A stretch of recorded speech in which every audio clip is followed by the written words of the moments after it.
Hey there, welcome. Welcome to Rise and Receive. This is an opportunity in your day to stop whatever you're doing and take a little moment to explore how to receive fulfillment in your life by unlearning struggle. So today we're doing tip number 10 on this series on releasing the resistance that blocks what you want. And I'm calling this tip Bite Your Tongue. So if you're curious what that resistance is about, then stay with me. And I invite you to think about maybe a goal or a dream that you have in your life where you have been very busy exploring some opinions that you have about what you think should or shouldn't happen, how you should go about manifesting this goal or dream. And if it still hasn't happened yet, then it might be that you're hitting your upper limit, and we'll get to explore how to release resistance if that's what's occurring for you.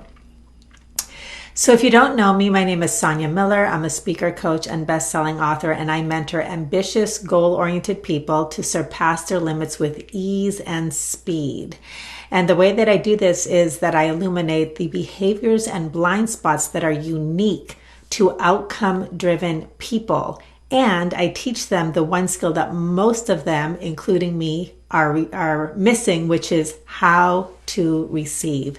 Because if there's one thing that I've learned after 25 years of coaching ambitious, goal-oriented people, is that we tend to be very good at pursuing our goals, which keeps us in hunter mode, but we're very unfamiliar with receiving our goals. And receiving is its own skill set. So what happens is when you're not realizing your goals, you tend to stay in pursuit mode and work even harder. So you end up becoming a really good hard worker, not so great at fortunate receiving, and that ends up being the very thing that is also the cause of your upper limit issues. So that's what we do here, is we eliminate how to receive. So let's talk about this particular tip called bite your tongue.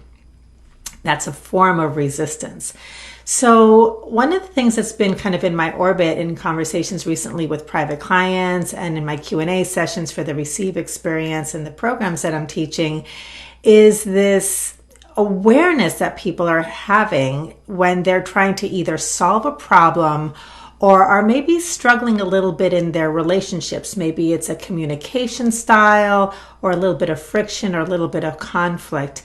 And it doesn't have to be a big deal, but it's kind of this common thing. I was just talking to a client yesterday who was talking about she has this dynamic with her brother where he really picks fights, right? Or some other dynamics in relationships where people feel like they're not heard or they're getting their feelings hurt, or there's just that friction, like we're really not communicating very well. Now, this tip around biting your tongue is great for relationships, and we'll unpack that a little bit, but it's also something you can look at, you can use in any area of your life where you are problem solving.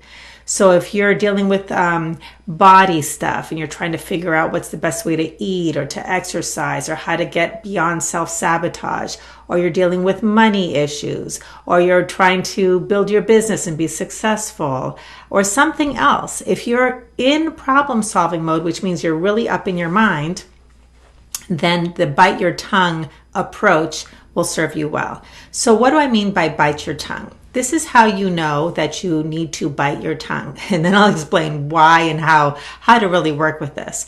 So if you're in a relationship dynamic, you want to start practicing noticing if you have an opinion, a recommendation, or suggestion, or advice. If you have an opinion, a suggestion, friendly suggestion, why don't you, what do you think about, or some advice where you think that you know what that other person needs to do, and it hasn't been asked for, but you're ready to offer it, you're just loading it up, the person's talking or they got this issue and you're just ready to offer an opinion, advice, or a recommendation or suggestion, bite your tongue. Bite your tongue. Now, how does this apply to problem? And I'll tell you why in a second, but I want to touch it to the other one. So if you're problem solving and you're thinking and you have an opinion, or you're weighing pros and cons about how to do this, right? What's happening is the mental equivalent of, offering unsolicited advice is that your mind is acting like what did I call it? A bossy know-it-all. It's just looking for the answer. It's got to have the answer. It knows the answer, or it's got some opinions, and it's trying it on here and trying it on there. Okay, so those are both ways that when you are in pursuit mode, or I like to say like in hunter mode, what does a hunter do? A hunter inserts him or herself. Okay, inserts, occupies space outside, is hunting to insert the weapon into the animal. It's insertion based.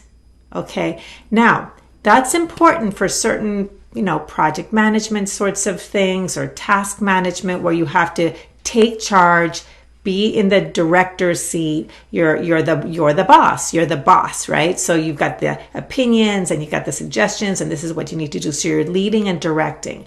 That's great if you're in charge, right? And you're the boss and you know what needs to happen, and that's your role in that situation.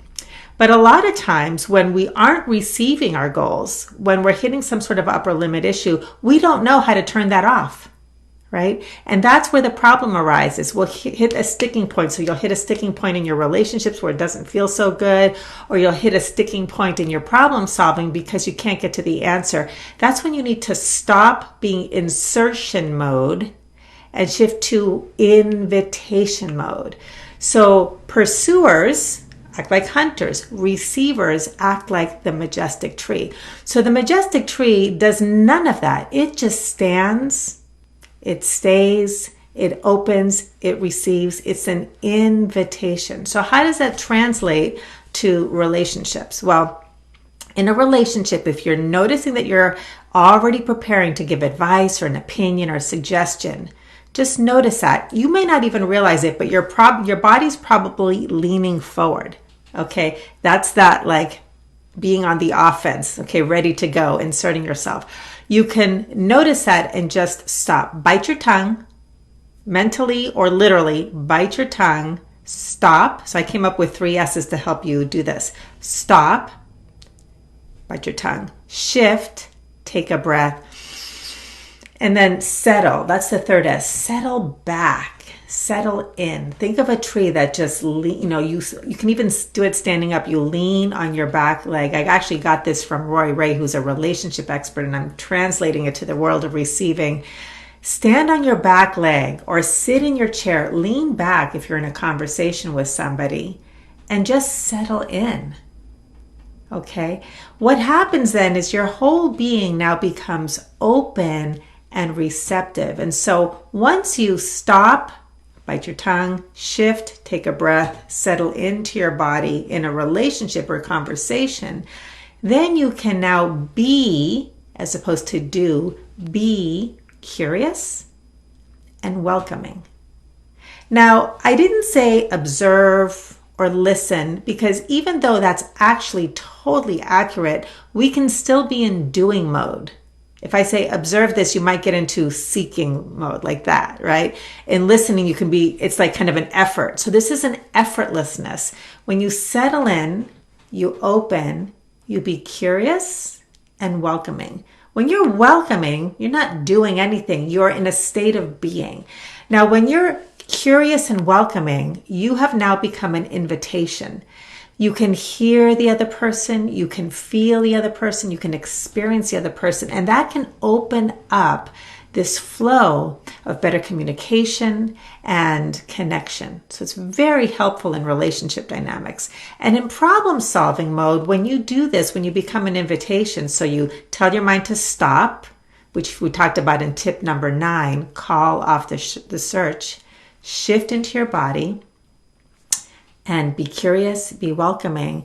You have now opened up your whole being, all of your awareness to the kindness that life is always offering. And this is where insights, inspiration, aha moments become available to you, because you've stopped seeking, hunting, and pursuing, which means you cannot receive anything new because there's no space for it, to an open receptacle, an open invitation to all kinds of ideas, insights, solutions, inspiration that is always available. What is calling off the search? Hi, welcome, Jamie.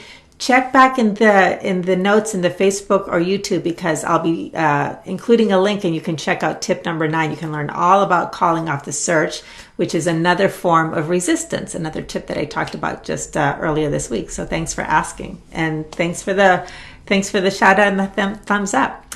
So with that, you get to practice in problem solving mode and in relationship mode. So I hope this is helpful. I invite you to practice that in your own life. Again, notice when your mind thinks it knows what to do, is weighing all kinds of opinions, or is in, if you're ready to give opinions, suggestions, or advice, just stop, bite your tongue, shift, settle, and be curious and welcoming. And then just see what you receive into your awareness. So with that, I'd love to offer you a little bit more inspiration. This is from the Receive Oracle cards. This one is called Be Unselective. So, one more tie-in. The hunter is highly selective, which means that the hunter can only receive what it's focused on. There could be all kinds of abundance all around, but the hunter focuses to the exclusion of all else. The majestic tree, however, is unselective, and it can receive so much more than could ever be conceived of on its own. So the practice of being unselective is one of the practices of being a fortunate receiver. So here's how do you be an invitation for receiving unselectively and receiving in ways better than you ever imagined, with ease and speed.